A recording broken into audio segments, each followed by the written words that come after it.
మరొక దినములో మీకు వందనాలు చెల్లిస్తూ ఉన్నాను.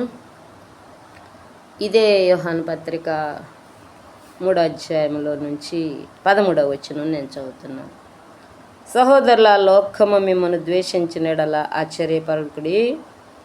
మనము సహోదరులను ప్రేమించుచున్నాము గనక మరణములో నుండి జీవములోనికి దాటి ఉన్నామని ఎరుగుదము. ప్రేమ లేనివాడు మరణమందు నిలిచి ఉన్నాడు. తన సహోదరుని ద్వేషించువాడు నరహంతకుడు. ఏ నరహంతకుని యందును నిత్య జీవముండదని మీరు ఎరుగుదురు.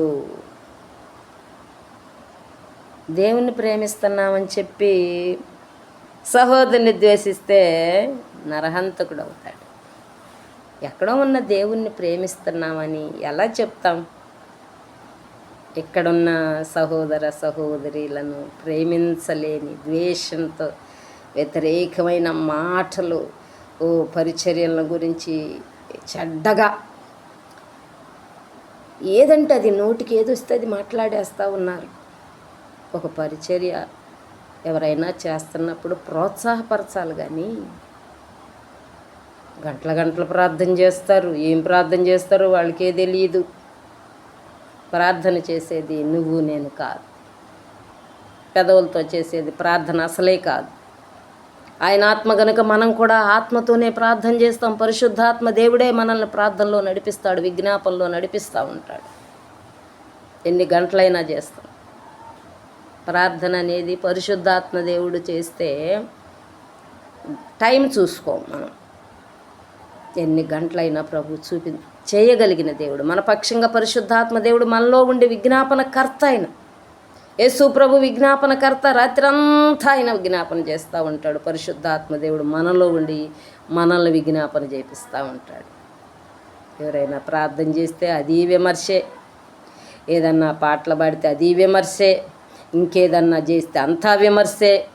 అయినా పర్వాలేదు, ప్రభు ఇచ్చిన పనిని చేసుకుంటా వెళ్ళిపోవటం. అక్కడ పోయినాక ఉంది ఎవరెవరేం మాట్లాడారా తీర్పు అంతా కూడా.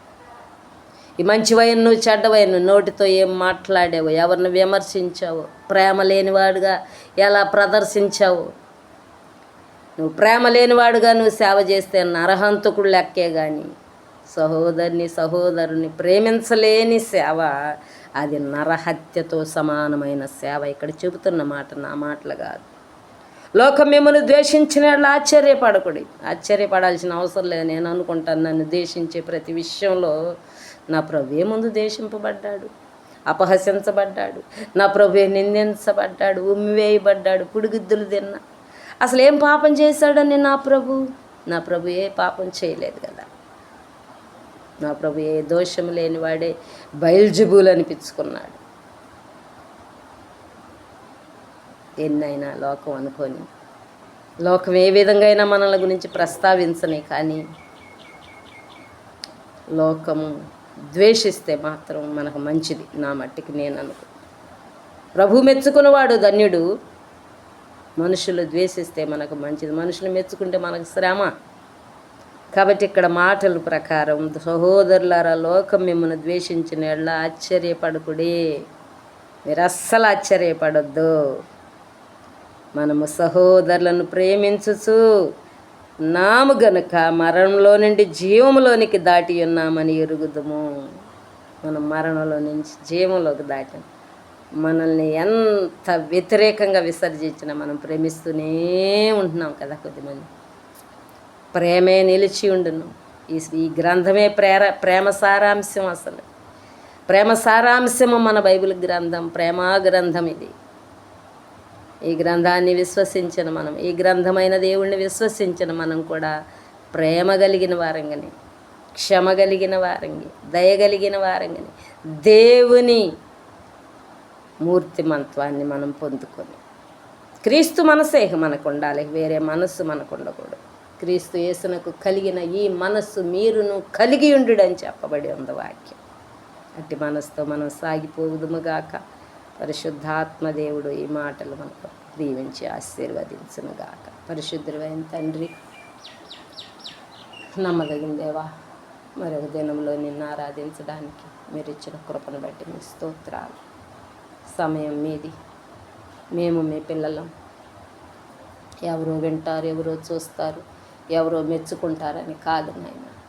ఏదో ఒక విధంగా ప్రతి దినం నీ వాక్యాన్ని ప్రకటించాలని ప్రభా, ప్రార్థించాలని ఆశ మరుగునే ఉండి చేస్తున్నాం. కానీ నాయన మీరు ఇచ్చిన అవకాశంగా దీన్ని సద్వినియోగం చేసుకుంటుండగా వింటున్న ప్రతి బిడ్డను, కుటుంబాలను మీరు ఆశీర్వదించమని అయ్యా. ప్రేమ కలిగిన వారుగా ప్రతి ఒక్కళ్ళు తమను తామును శుద్ధి చేసుకొని నీ రాకడలో ఎత్తబడేవారుగా ఉండటానికి సహాయం చేయమని మీకే కృతజ్ఞత స్తోత్రాలు స్తోత్రాలు స్తోత్రాలు చెల్లిస్తాం.